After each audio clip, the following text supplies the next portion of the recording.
Vamos a empezar nuestra cátedra de esta noche. Ante todo, mis estimables hermanos, se hace necesario conocer el camino que nos lleva a la autorrealización íntima del ser. Indubitablemente, es urgente comprender la necesidad de cristalizar en nosotros eso que se llama alma. Jesús, el Cristo, dijo: en paciencia poseeréis vuestras almas.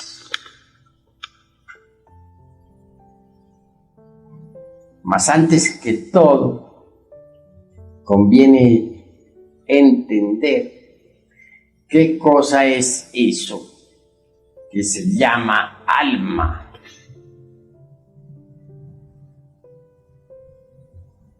Ciertamente, he de decirles que el alma es un conjunto de leyes, principios, virtudes, poderes, etc.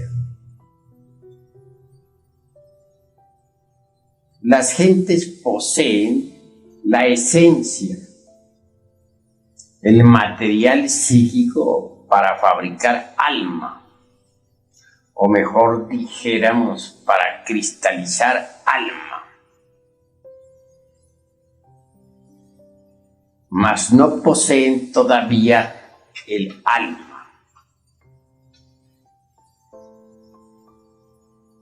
Obviamente, quien quiera poseer eso que normalmente se denomina alma, deberá desintegrar los elementos psíquicos indeseables que en nuestro interior cargamos.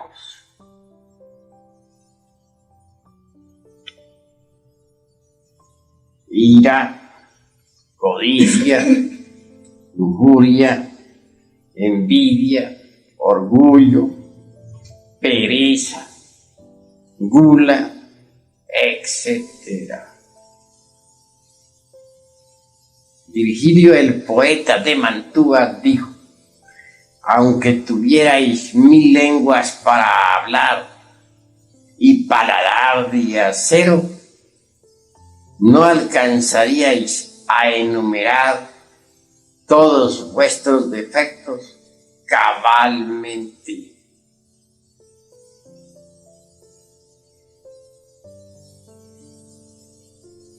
Obviamente, estos últimos se denominan en el Tíbet agregados psíquicos.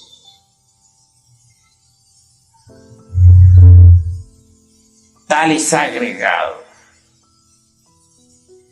se parecen mucho a los elementarios de que hablan las diversas organizaciones de tipo ocultista. Son la viva personificación de nuestros errores. Se dice que Jesús de Nazaret arrojó del cuerpo de María Magdalena 7 demonios. Indubitablemente, estos representan a los 7 defectos capitales y se multiplican incesantemente. Tal afirmación del crístico evangelio quiere decir que el Cristo íntimo arrojó de María Magdalena los diversos agregados psíquicos inhumanos que ella poseía.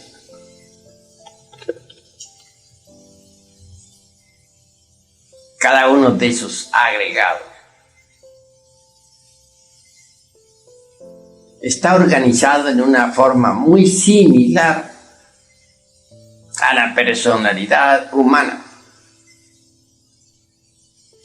Posee sus tres cerebros: el intelectual, el emocional y el motor instintivo sexual. Cada agregado parece una persona realmente. Si nosotros decimos que dentro de nuestra persona humana hay muchas personas viviendo, no estamos exagerando la nota. Así es.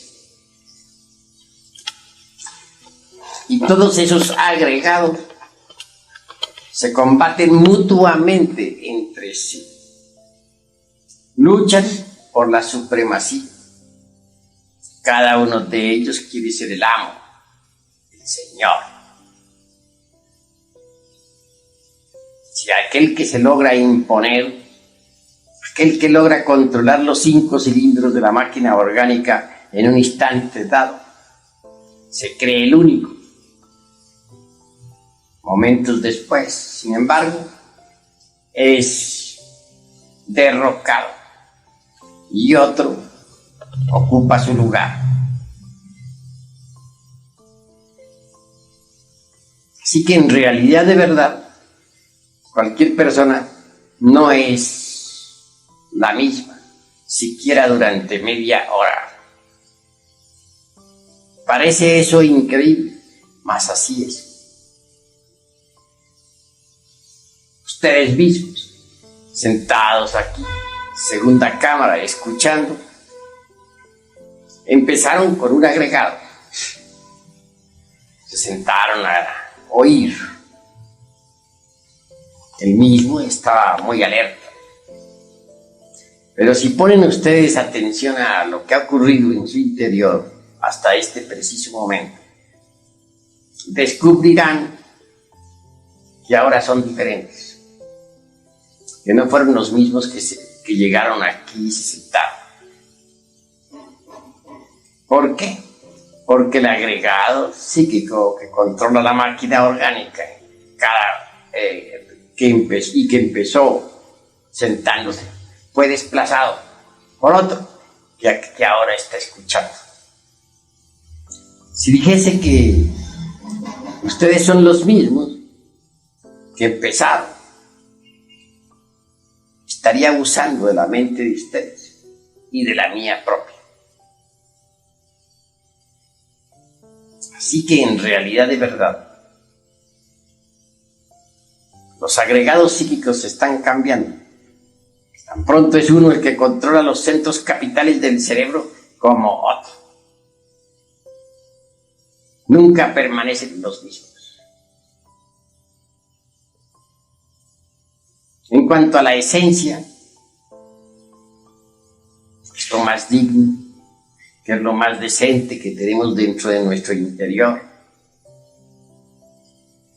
La mismísima conciencia incuestionablemente se encuentra enfrascada entre todos esos múltiples agregados, procesándose en virtud de su propio condicionamiento. Cada uno de ustedes es legión. Recordemos lo que el Maestro Jesús preguntó al poseso del Evangelio bíblico: ¿cuál es tu nombre? Y el poseído contestó: mi nombre es Legión. ¿Cuál es el nombre de cada uno de los aquí presentes? Legión.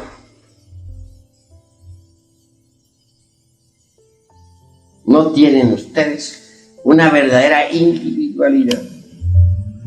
No la han logrado. La conciencia en cada uno de ustedes duerme terriblemente.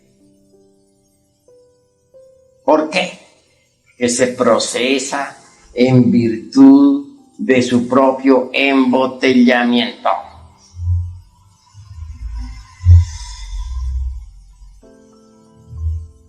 Entonces se halla en estado de hipnosis y eso no se puede negar.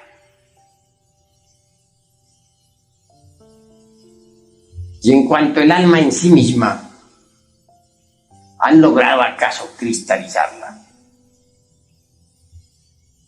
Si dijera que no tienen ustedes un alma inmortal, estaría también mintiendo, consciente o inconscientemente. Obviamente que cada uno de ustedes tiene su alma inmortal, pero no la posee. Uno podría tener un bello diamante guardado en alguna caja de seguridad. Posiblemente gozaría uno pensando en que tiene tal prenda. Mas si estuviese empeñada, no la poseería. Sabría que tenía la joya, pero también no ignoraría de que en verdad no la posee. Muchas veces alguien recibe una bella herencia, sabe que la tiene, pero una cosa es tenerla y otra cosa es poseerla. El alma de ustedes, ¿dónde está? Viaja por la Vía Láctea, se mueve en toda esta galaxia. Más ustedes que están sentados aquí, no la poseen. Saben que la tienen, pero una cosa es saber que la tienen y otra cosa es poseerla.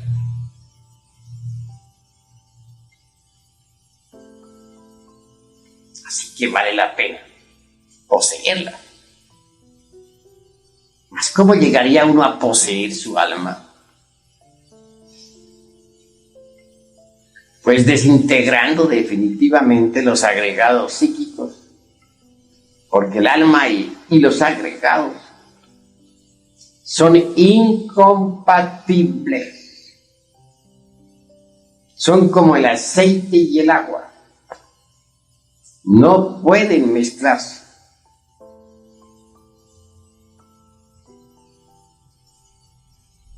Si nosotros no logramos desintegrar los agregados psíquicos, viva personificación de nuestros defectos de tipo psicológico, perdemos el alma. ¿De qué serviría, dice Jesús el Cristo? Si un hombre adquiere todos los tesoros del mundo, pero pierde su alma, de nada le sirve eso. ¿Es posible perder su alma? Sí, es posible. Quien ingresa a los mundos infiernos pierde su alma. Eso es obvio. Triste es perder ese tesoro. ¿Habría alguna forma como para no perderlo? Sí, repito, cristalizándola en sí mismo, aquí y ahora. Cuando uno quebranta completamente y desintegra el agregado psíquico de la lujuria, o los agregados, porque son muchos, cristaliza en la esencia que cargamos dentro. Esa virtud preciosa del alma, conocida como castidad. Cuando uno logra destruir, aniquilar el agregado psíquico del odio, cristaliza entonces en uno la preciosa virtud del amor. Cuando uno consigue reducir a polvareda cosas el agregado psíquico del egoísmo, cristaliza entonces en uno la virtud preciosa del altruismo o del cristocentrismo. Cuando uno consigue aniquilar el agregado psíquico del orgullo, entonces cristaliza en uno la virtud inefable de la humildad. Llegar a esta parte de nuestra plática, he de decir que lamentablemente muchos textos de tipo ocultista, esoterista, etc., lo llevan a uno al orgullo místico. Y eso es grave. Connotados autores muy venerables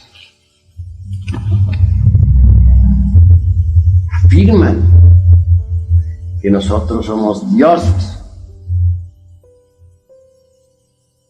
que cada uno de nosotros es un dios. Obviamente, esta declaración viene a fortificar en nosotros el orgullo místico, que causa mucho daño en la senda de la autorrealización. Porque uno engreído, convencido de que sí es un Dios, puede transformarse en un mitómano.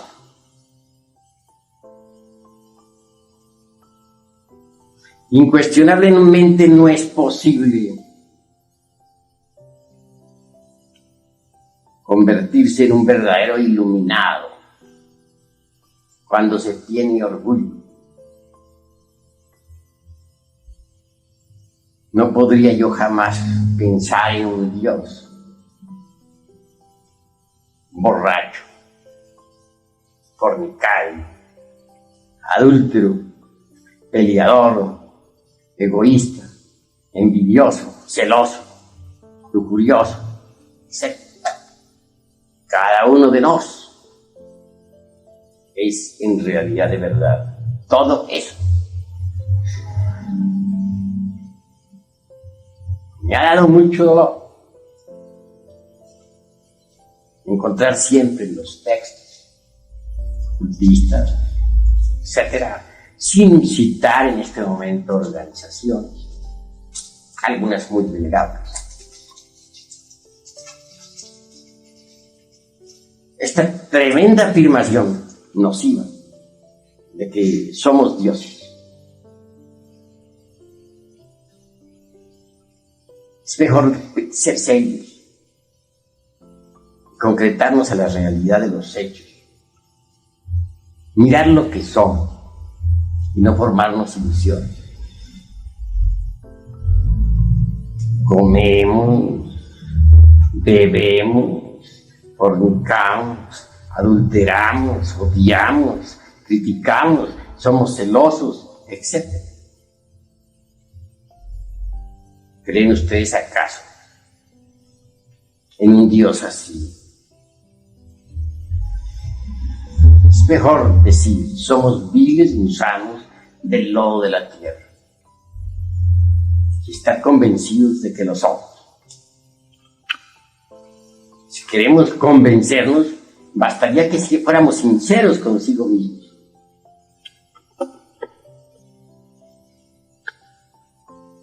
Si examinamos cuidadosamente nuestra existencia, descubrimos que en verdad no es una de las 7 maravillas del mundo. Este examen que hagamos sobre nosotros mismos y sobre nuestra propia vida será de maravillosas consecuencias. que nos permitirá saber lo que somos. Entender que no somos más que unos pobres pecadores. Unos viles gusanos del lodo de la tierra. Así, en esa forma, marcharemos por el camino de la sencillez y de la humildad. Cuando uno desintegra en realidad de verdad ese agregado psíquico del orgullo, cristaliza obviamente en nosotros la humildad, que es la virtud más preciosa. Téngase en cuenta de que no solamente existe el orgullo basado en las posiciones sociales, en el capital, en el linaje de familia, etc. Hay un orgullo mucho peor y más nocivo que todas esas formas que acabo de citar, y es el orgullo místico. El creernos santos, sabios, el sentirnos dioses, creer al suponer que nadie es más grande que nosotros, que somos grandes iniciados, etcétera, etcétera, etcétera. Esto es grave, porque en realidad de verdad el orgullo nunca permitirá que tengamos correctas relaciones con las partes más elevadas del ser. Cuando uno no puede relacionarse correctamente con las partes más elevadas del ser, tampoco puede gozar de la iluminación. Tendrá que vivir atenido a libros, a leer, a escuchar a los conferencistas. Nunca tendrá la experiencia mística de lo real. Así que primero que todo, se hace urgente que al entrar en estos estudios logremos eliminar de sí mismos el orgullo místico, que es el más peligroso. Si lo conseguimos, aflorará en nosotros la preciosa virtud de la humildad.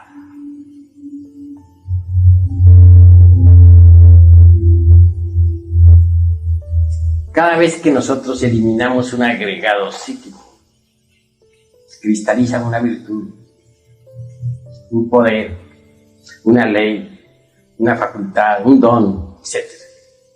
Así es como poco a poco vamos cristalizando alma en nosotros. Esa alma que normalmente vive por allá en la Vía Láctea, viajando, irá cristalizando lentamente en nosotros. Sin embargo, hemos de afirmar también que si el agua no hierve a 100 grados, no cristaliza en nosotros lo que debe cristalizar. Y no se desintegra lo que debe desintegrarse. Con esto de que el agua debe hervir a 100 grados, estoy hablando en forma parabólica. Quiero decir que necesitamos pasar por grandes crisis emocionales para desintegrar cada defecto de tipo psicológico. Ser el caso de una hermana gnóstica que está trabajando en forma terrible sobre sí misma, con peligro hasta de enfermarse su corazón. Su hermana en tremendos y supremos autoarrepentimientos. Llora diariamente, gime, sufre. Nunca se ha creído más que nadie. Y sin embargo es un bodhisattva caído. El bodhisattva de un ángel.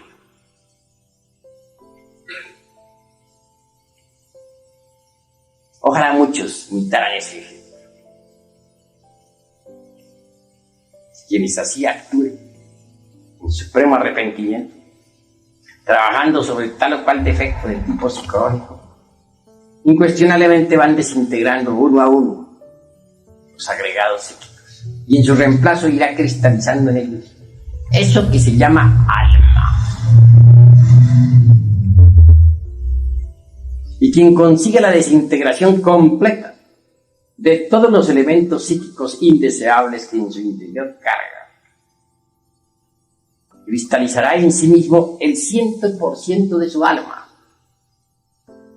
conjunto, repito, de virtudes preciosas, gemas inefables, atributos y leyes, dones y cualidades de perfección.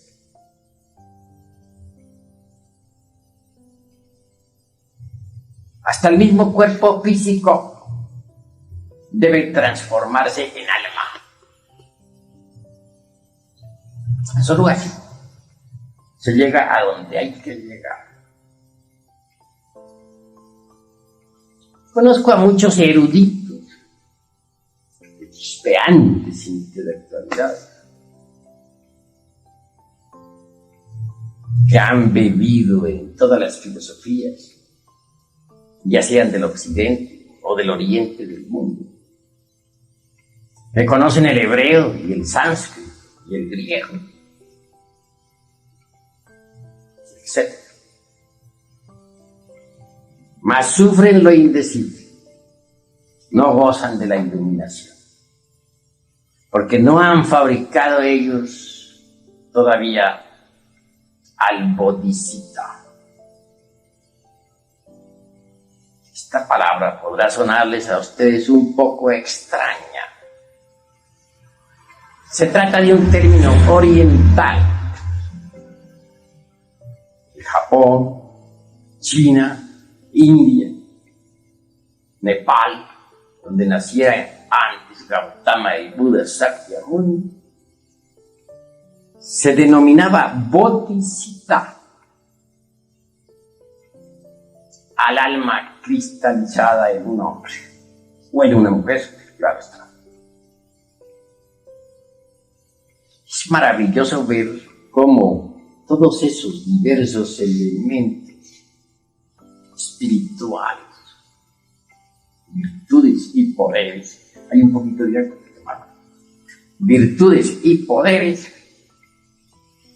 va cristalizando lentamente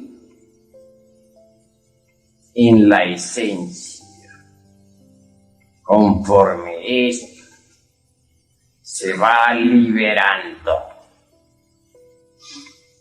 Por algo dijimos que la esencia es el material para cristalizar alma. El término fabricar no nos parece muy correcto. Lo encontramos en verdad muy pesado, grotesco. Sin embargo, muchos autores usan ese término.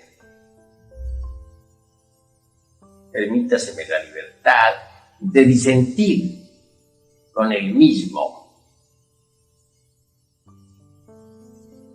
Prefiero decir cristalizar, puesto que el alma no es algo que deba fabricarse. Ella existe. Lo que hay es que cristalizarla, y esto es diferente. Ustedes han visto, por ejemplo, un pedazo de hielo. Es la cristalización del elemento agua. Incuestionablemente muy frío tal elemento. Toma forma y se convierte en hielo.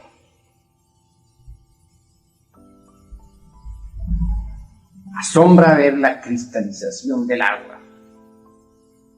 Se realiza de acuerdo con ciertos principios geométricos extraordinarios. En forma similar sucede con el elemento alma. cristaliza de acuerdo con ciertos delineamientos matemáticos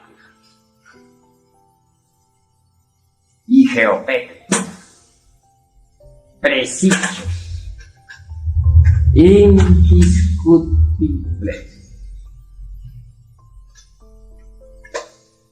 Hasta el mismo cuerpo que tenemos de carne y hueso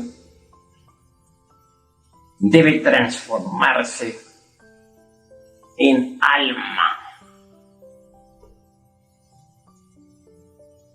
Y es posible transformarlo en alma si en realidad de verdad nos lo proponemos. Tenemos nosotros un cuerpo de carne y hueso. Este cuerpo físico está formado por órganos. Los órganos por células. Las células por moléculas, etc. No hay duda de que ha habido un principio directriz inteligente que ha promovido el ordenamiento de las células vivas en forma de órganos. A mí me da francamente risa las inconscientes ordenándose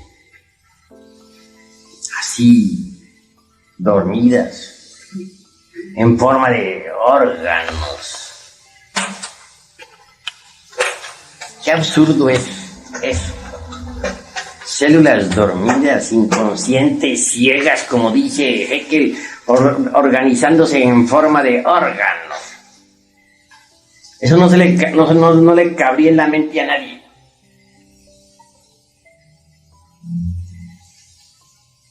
Desde que se organizan tales células en forma de órganos, acusa esto.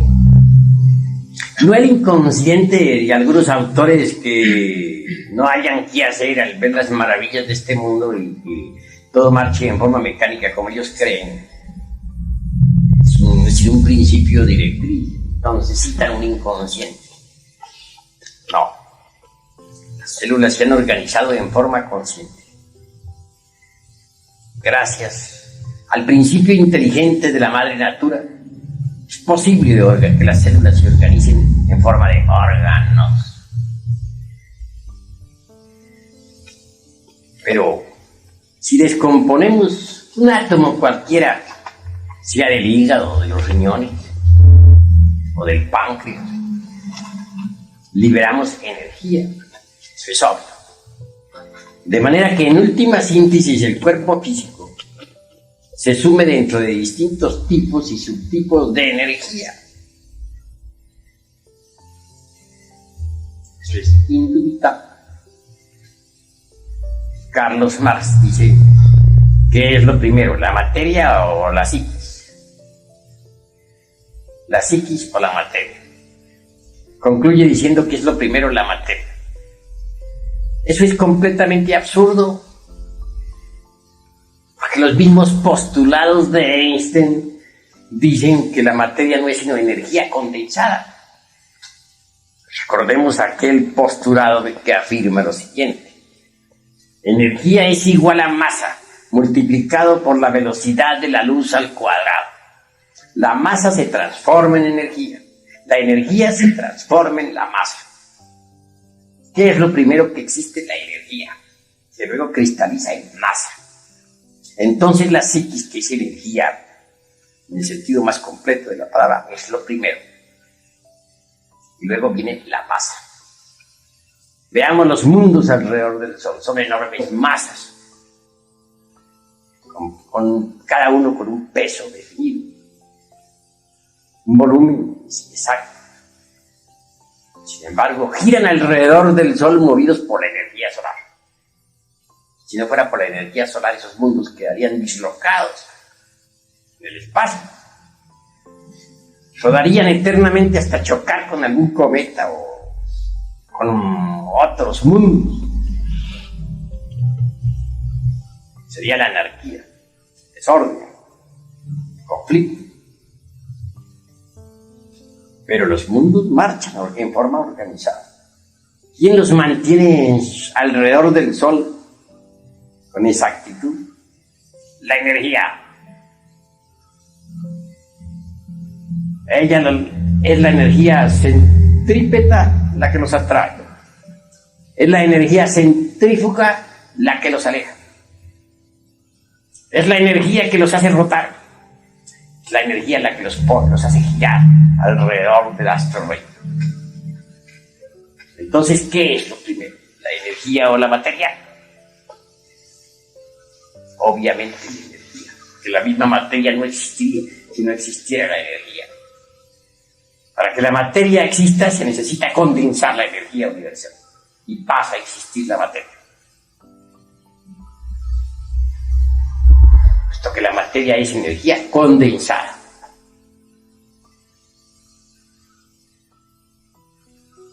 En cuanto al organismo humano, lo primero que existe es la energía. Ella permite a los átomos que giren alrededor de sus centros nucleares en la molécula.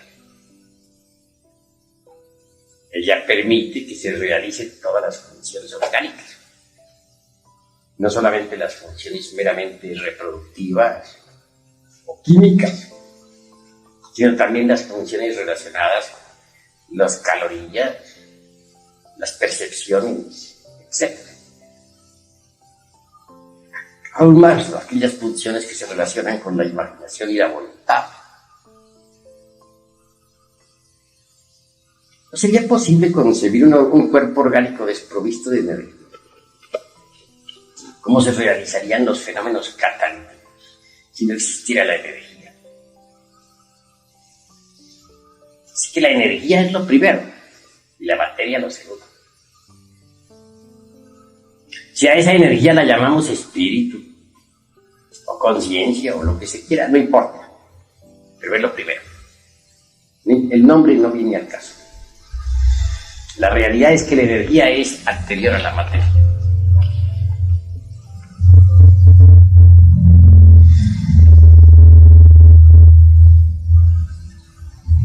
Existe un cuerpo vital orgánico y eso está demostrado. Los rusos, con un aparato, han podido fotografiar el cuerpo vital, lo están estudiando. No solo lo están estudiando en relación con el organismo físico, sino lo que es más, lo están estudiando en forma independiente del organismo físico. Lo han bautizado con un nombre. Lo llaman cuerpo bioplástico. Resultado, el materialismo dialéctico en la Rusia soviética ha quedado arrumado por ahí, en un rincón. Ahora se estudia la parapsicología intensivamente.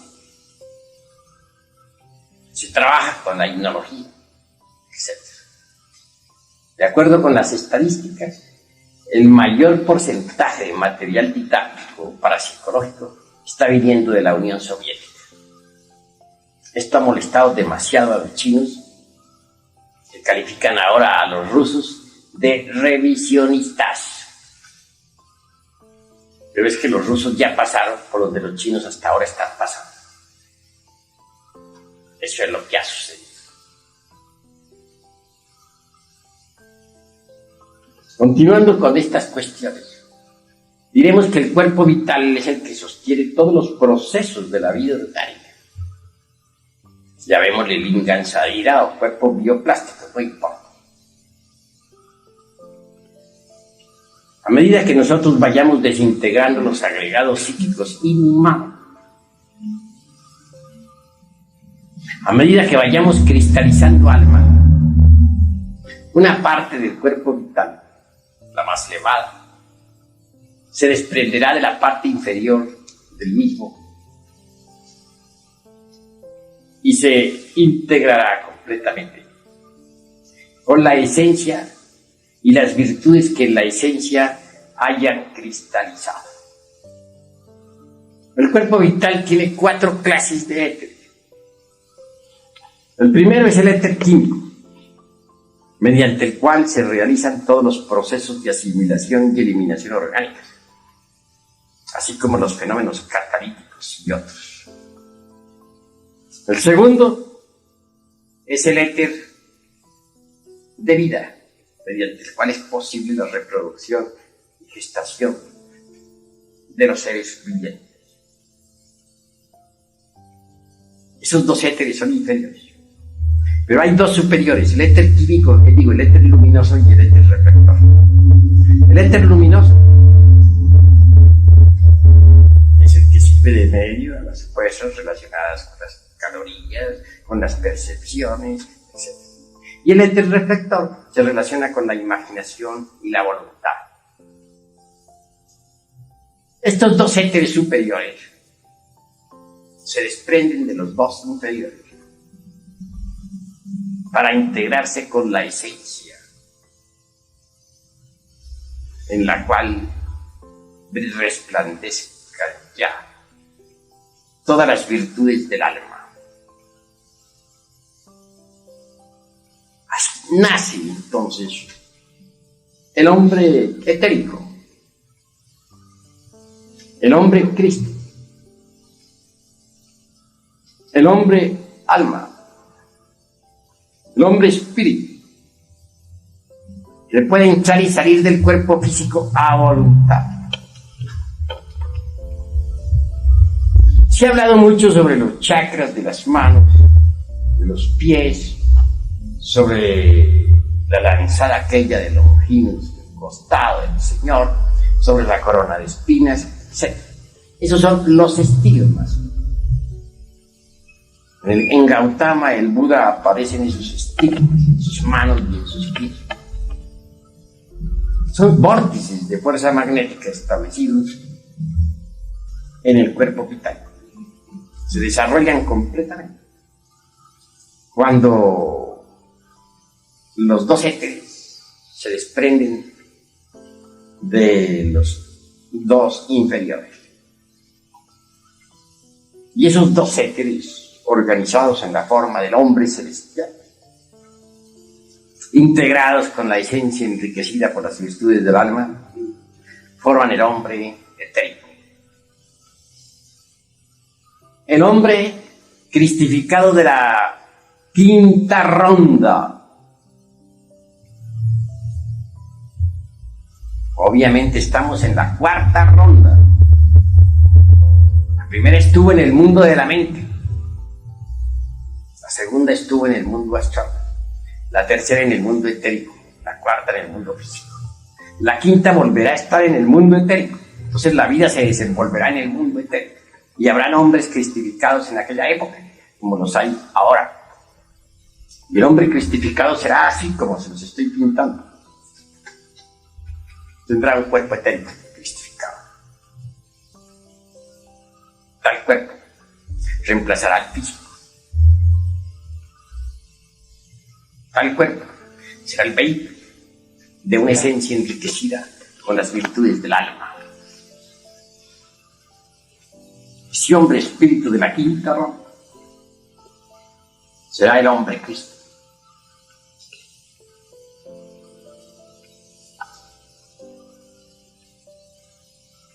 Si ustedes comprenden eso, comprenderán también la necesidad de cristalizar su alma. Solo así podrán independizarse del cuerpo físico. En realidad, de verdad, el cuerpo de carne y hueso es muy denso, muy material, muy pesado. Cuando uno consigue fabricar el soma puchiko, es decir, el cuerpo etérico, cristificado, que sirve de vehículo a la esencia enriquecida por los atributos del alma. Ha nacido en uno el hombre espíritu. Ese hombre espíritu ya no estará más preso entre el cuerpo denso. Podrá entrar y salir del cuerpo a voluntad. Es el adepto glorioso.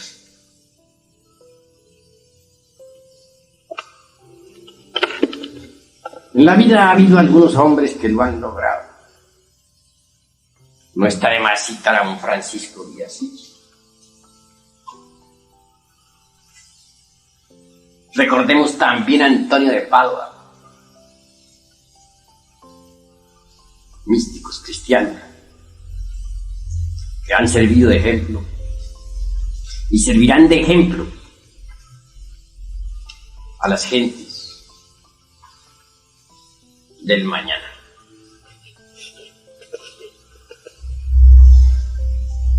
El hombre celestial realmente ya no es un prisionero dentro de ese calabozo de la materia física. Es libre para salir de ese cuerpo cuando quiera, para viajar con ese cuerpo a través del inalterable infinito, para sumergirse con tal vehículo en los mundos superiores, para descender al fondo de los mares o visitar a las dinastías solares en el astro rey.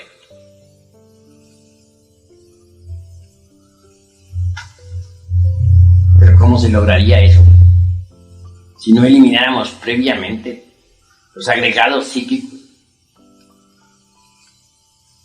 Obviamente sería imposible. Si queremos convertirnos en verdaderos hombres celestiales, necesitamos erradicar de nosotros todos esos elementos psíquicos indeseables que en nuestro interior cargamos. Así que el bodhisattva de que nos hablan los orientales es el hombre técnico, el hombre que ha cristalizado su alma en sí mismo, que la posee, el verdadero Señor. En el oriente hay una planta que llaman santana, que cura cualquier herida por grave que ésta sea. Así son las heridas del alma. Solo el bodhisattva puede sanar tales heridas. En el oriente hay una planta que llaman buena memoria. Quien la toma puede recordar todos los acontecimientos de su vida actual y de sus vidas precedentes. Así también es el bodhisattva. De forma similar, quien lo posea podrá recordar todas sus vidas anteriores. Y si visita a los cielos inefables, al regresar al mundo físico, al volver a entrar en su cuerpo, no olvidará detalle alguno. En el oriente hay una planta mediante la cual es posible contrarrestar los hechizos mágicos malignos de los tenebrosos. Similarmente, quien posea el bodhisattva no podrá recibir daño alguno de los tenebrosos. En el oriente hay una planta mediante la cual es posible hacerse invisible. Quien posea al bodhisattva podrá hacerse invisible en caso de necesidad ante sus peores enemigos.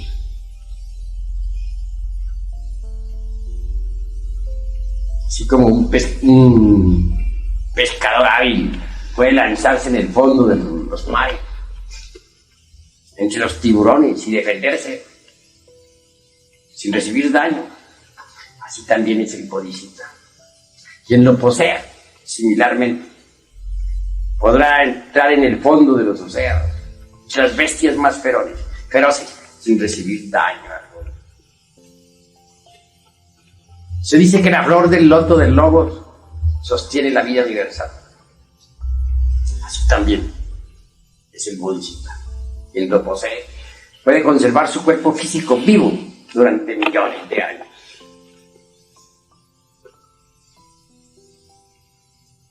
Son muchos los que me escriben, ¿no?, quejándose de que no saben salir del cuerpo astral, de que no recuerdan nada de lo que les sucede fuera del cuerpo físico, de que no tienen iluminación, etc.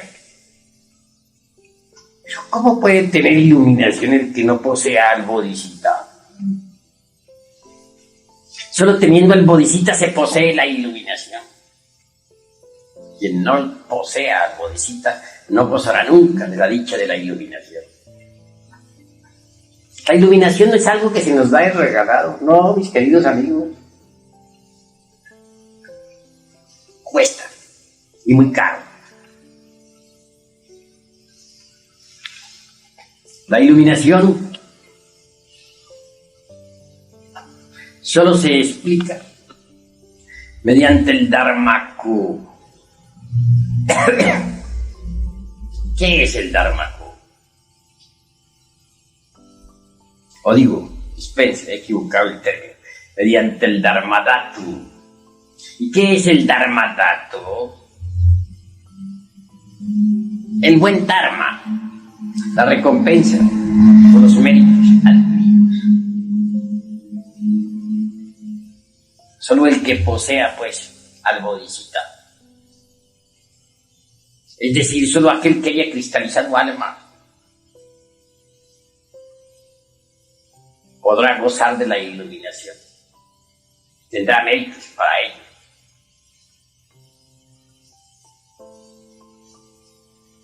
La iluminación se explica con el Dharmadhatu, es decir, con el Dharma universal, con la recompensa por nuestras buenas acciones.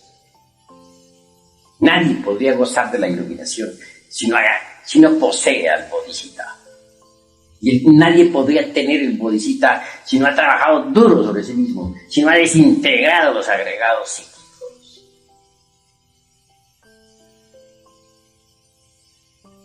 Así que, mis queridos amigos, necesitamos trabajar sobre sí mismos si es que queremos la cristificación, si es que queremos poseer eso que se llama alma.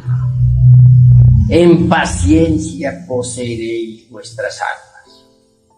Así está escrito en el Evangelio del Señor.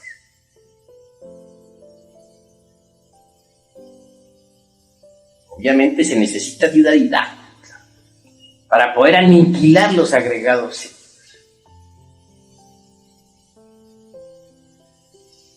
Incuestionablemente hemos de empezar por la autoobservación psicológica.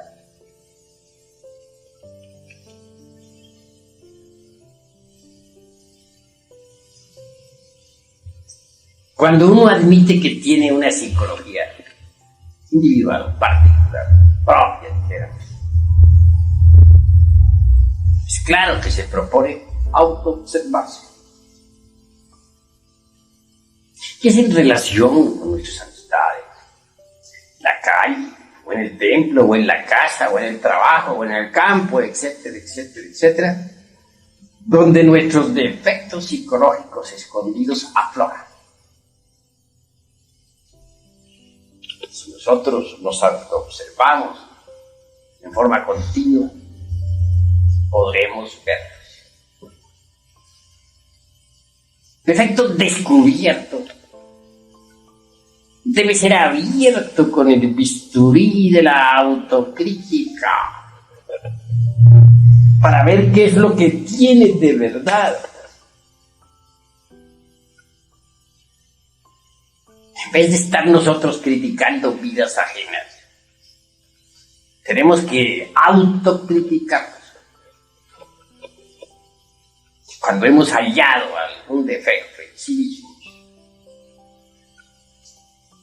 debemos analizarlo cuidadosamente, abrirlo, repito, con el bisturí de la autocrítica. Esto es posible a base de la autorreflexión evidente del ser, en meditación de fondo. Y una vez comprendido íntegramente el defecto en cuestión, entonces debemos desintegrarlo atómicamente. La mente por sí sola no puede alterar radicalmente ningún defecto.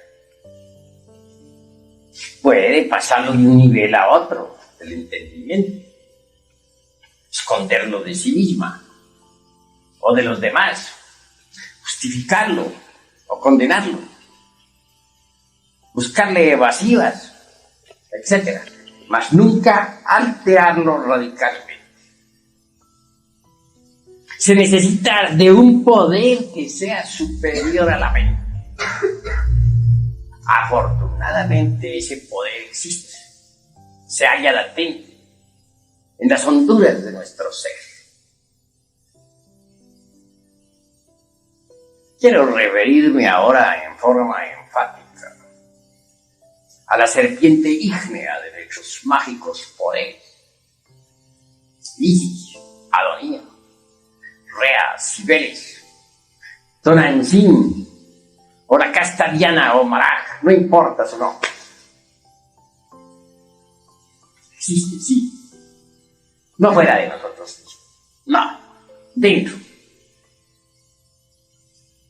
Obviamente tal poder flamígero es una variante de nuestro propio ser, pero derivado. Si nosotros en la meditación de fondo pedimos auxilio a Devi Kundalini Chakra, la mística serpiente de los grandes misterios, lograremos ser asistidos. Ella puede pulverizar cualquier agregado psíquico, si este ha sido previamente comprendido en todos los niveles de la mente. Y una vez aniquilado, surgirá en reemplazo alguna virtud del alma, alguna característica nueva, alguna ley, algún don especial, alguna cualidad.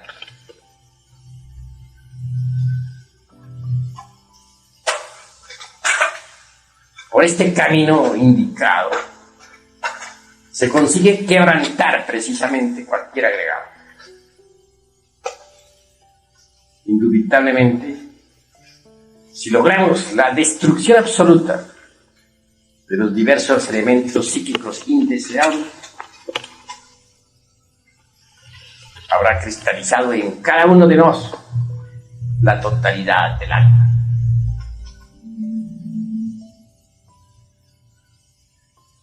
Esto indicaría que la esencia enriquecida con todos los atributos anímicos podría a su vez vestirse con el soma puchiko.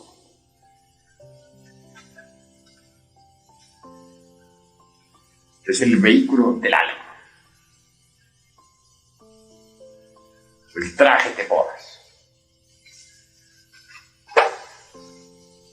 Así es como en realidad nace el hombre celestial en nosotros. Este ya no estará prisionero del cuerpo, repito.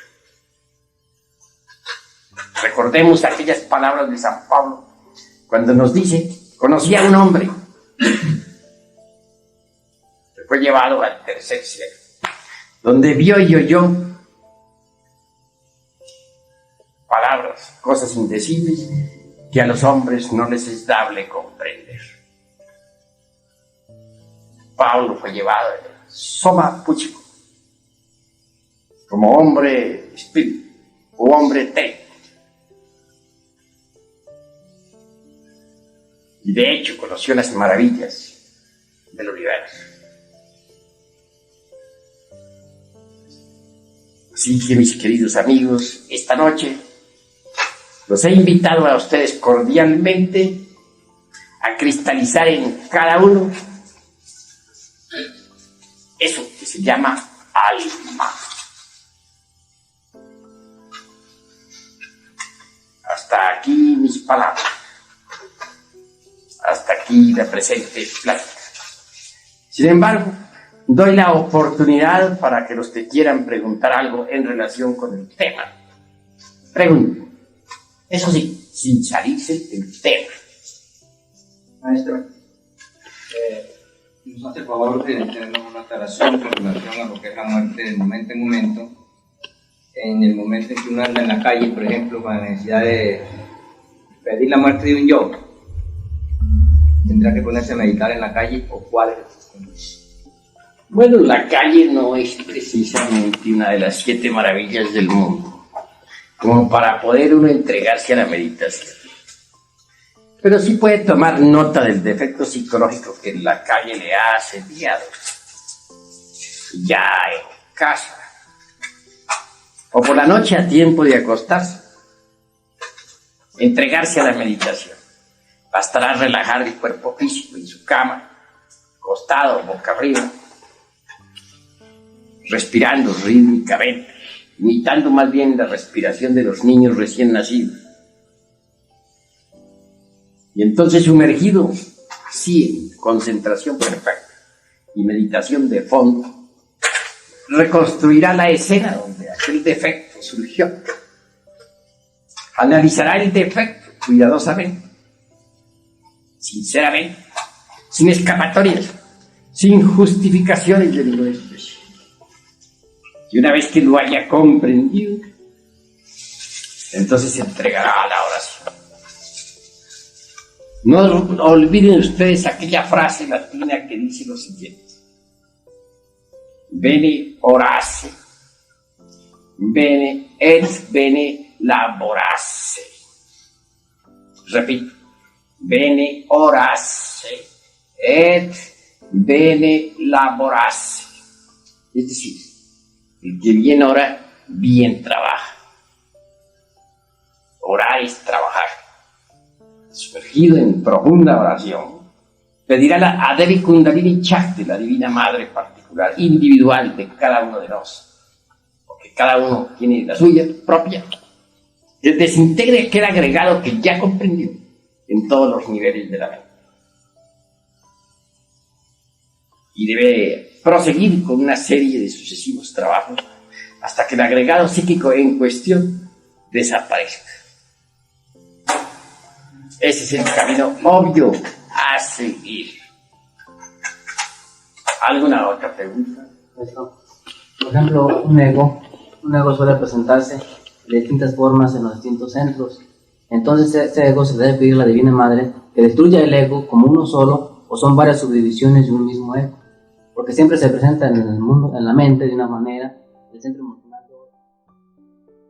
Duda de que cualquier elemento psíquico indeseable tiene 3 formas fundamentales de comportamiento, porque en el centro intelectual se expresa en una forma, en el emocional en forma emotiva, y en el motor instintivo sexual asume otra forma, pero es el mismo. No quiero con esto decir que un defecto esté personificado en un solo agregado. Obviamente para cada defecto hay múltiples agregados. De manera que si el defecto continúa en alguna otra forma, habrá que volver a estudiarlo para volver nuevamente otra vez a suplicar a Devi Kundalini Shakti su desintegración final. Y muchas veces un defecto cuenta con una o más docenas de elementos psíquicos indeseables y reviste múltiples características. Pero si nosotros somos pacientes en el trabajo, si no abandonamos la lucha, si mantenemos continuidad de propósitos, poco a poco iremos desintegrando todos los elementos que personifican a tal o cual error. Digo, todos los elementos que personifican a tal o cual defecto. ¿Alguna otra pregunta? Maestro, ¿cuál es el centro que uno va a utilizar para descubrir las 49 regiones? Bueno, estás haciendo una pregunta muy difícil de contestar, porque yo quiero que aquí mis presentes me respondan a su vez lo siguiente. ¿Cuál de ustedes está preparado para contar las 49 regiones y estudiarlas detenidamente? Si hay alguno, lo quisiera conocer. A ver, ¿cuál? Sinceramente, ¿alguno de ustedes se podría conocer cada una de las 49 regiones y hablar de ellas. ¿Ya ves? Ninguno. A medida que uno vaya avanzando en el trabajo, irá descubriendo esas regiones. Antes es como querer ensillar antes de traer las bestias, o como querer ordeñar la vaca sin haberla comprado. ¿Alguna otra pregunta, hermano? Cuando uno evoluciona, el alma inmortal, está el retorno. ¿De qué le serviría a un hombre, dice Jesús el Cristo, si consiguiere todos los tesoros del mundo, pero pierde su alma? A ese más le valiera no haber nacido, o colgarse una piedra de molino al cuello y lanzarse al fondo del mar. Son palabras del Nazareno. Es decir, el que no trabaja sobre sí mismo pierde su alma, se sumerge en los mundos infiernos hasta la muerte segura. Es un caso perdido. No deseo para ustedes tal suerte. Es la mayor desgracia que puede ocurrir a alguien. Más vale poseerla. Y solamente se puede poseer cuando se cristaliza en sí mismo.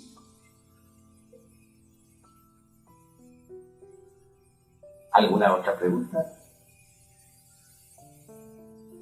Maestro, la mayor parte, digamos, por donde más manifiestan nuestros defectos es debido a las emociones negativas. ¿Nos podría usted decir alguna forma para equilibrar ese centro emocional en relación al intelectual del motor? Pues incuestionablemente las emociones negativas son muy perjudiciales. El que es víctima de las emociones negativas se vuelve mentiroso, criminal, calumniador y perverso. Supongamos que a un hombre alguien le dice que su mujer está en relaciones amorosas con otro hombre.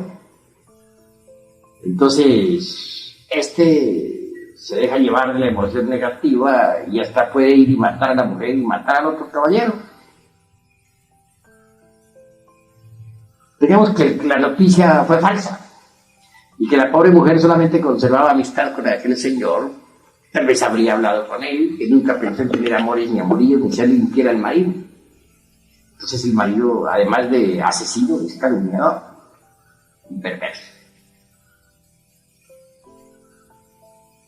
Así pues, las emociones negativas lo vuelven a uno malvado.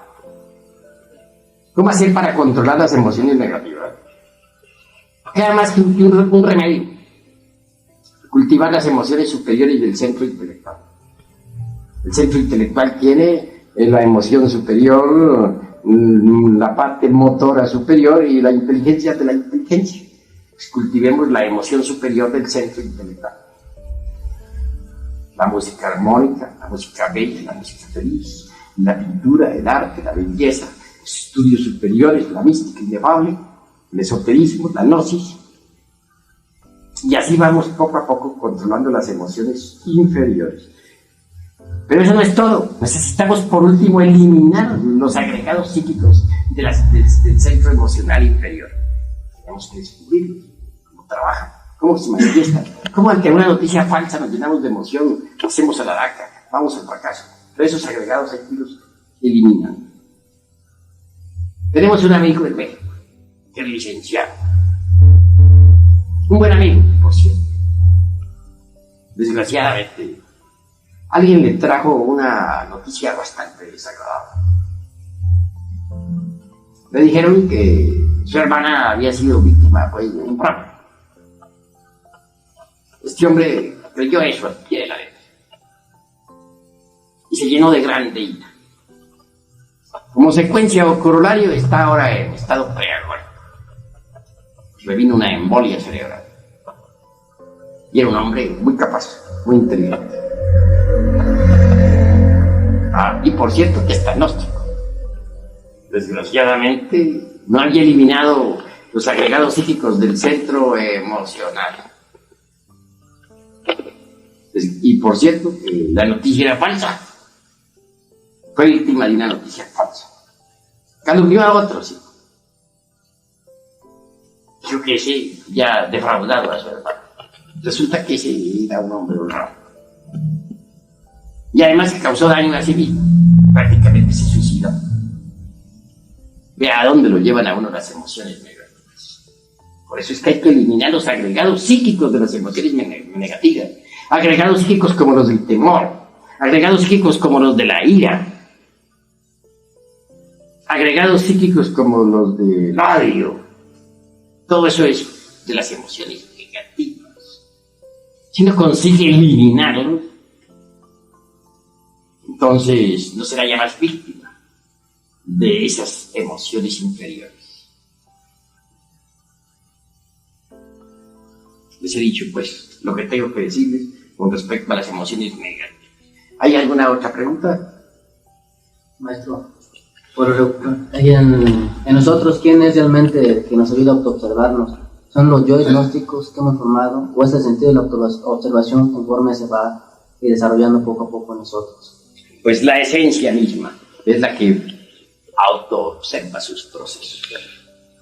Así es. Maestro, ¿podrá existir el bodhisattva existiendo dentro de nosotros todavía algunos agregados psíquicos? No es posible. Ni uno solo. Para que el bodhisattva exista ya totalmente en nosotros, pues se necesita la eliminación total de todos los elementos psíquicos indeseables que en nuestro interior cargamos. Sin embargo, quien nos está eliminando comienza pues a darle forma al bodhisattva. Pues no podría surgir el bodhisattva de la noche a la mañana. Se va formando en nosotros poco a poco, a medida que vamos eliminando los elementos psíquicos indeseables. Pero existir cabalmente y en forma total, únicamente cuando todos los elementos indeseables de la psiquis han sido aniquilados. Por eso se ha dicho en budismo ortodoxo, muy riguroso, que hay que pasar por la aniquilación budista. Palabra que asusta mucho a algunos pseudoesoteristas y pseudo-budistas. ¿Alguna otra pregunta? Se nos ha dicho que uno cría los egos por no saber digerir las impresiones. ¿Nos podría explicar cómo podríamos digerir las impresiones en forma positiva? Claro que cualquier impresión no digerida se convierte en ego. Si alguien viene y nos dice que, si te dice a ti, por ejemplo, que en este momento un hermano tuyo ha sido engañado, pues alguien le ha robado un dinero, te llenas de grande ira y dices, ¿y esto qué pasó? Voy a buscar ese malvado. Pero si tú digieres la impresión conscientemente, no se forma en ti ningún nuevo agregado, ni vas a buscar a nadie. Pero para digerir esa impresión nefasta que te ha traído, no debes olvidarte de ti mismo. Si de ti mismo te olvidas y te identificas con lo que te están contando, pues no podrás digerir la impresión. Pero si tú no te identificas con lo que te están contando, debido a que no te estás olvidando de ti mismo, entonces digerirás lo que sucedido. Digerirás la noticia y no se formará ningún nuevo agregado. Pero podría formarse un nuevo agregado de grande ira en ti, si no digerieras esa infausta noticia. ¿Entendido? ¿Qué otra pregunta tienen ustedes por ahí? Iba a decirles preguntita. Maestro, al estudiar un defecto, sabemos que tenemos diferentes agregados. Cuando lo vamos a estudiar y sabemos cuáles agregados son, cuando vamos a estudiar el defecto, estudiamos el defecto primero con los agregados. Pues es que el defecto es el agregado y el agregado es el defecto. Llamamos agregados a los demonios rojos de Set. En el viejo Egipto de los faraones así se calificaban los agregados de demonios. Cada demonio es un defecto. Cada defecto es un demonio. Sí, maestro, pero me refiero a que, digamos, el defecto de los celos tiene otros que se desprenden de él. Bueno, muchos compadres. Eso es natural, ¿no? A un defecto está asociado con otro y ese está asociado con otro. Digamos una escena de celos. Un hombre tiene una novia en la casa. De pronto se le encuentra un día cualquiera, cuando menos lo pensaba, en amoríos con otro sujeto. ¿Qué es lo primero que siente un terrible celos? Lo segundo, una ira tan horrible que podría matar a todos dos. ¿Verdad? Tercero, su amor propio, herido. Así sucedió ahora hace algún tiempo en el DF. Un hijo por ahí de un amigo encontró a su novia con otro ex. Claro. Sacó su pistola y disparó contra ambos. Ahora está en la penitenciaría pagando su delito. 40 años de cárcel. Hubo para ir empieza. Claro, la madre de aquel joven pues, está sufriendo. Cuanto al padre, poco le importa. Se combinaron varios elementos. El yo de la grande ira, que cometió el homicidio. El yo de los celos. El yo del amor propio herido. Eso provocó la tragedia. Esos tres están asociados. Si ese joven quisiera desintegrar a los autores de esa escena, tendría que desintegrarlos a uno por uno. Y a todos tres. De manera que cualquier defecto está asociado a otro. Eso es obvio. ¿Alguna otra pregunta?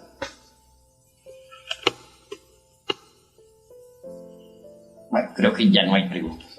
Vamos a hacer una consagración esta noche y luego daremos a los hermanos pues una unción.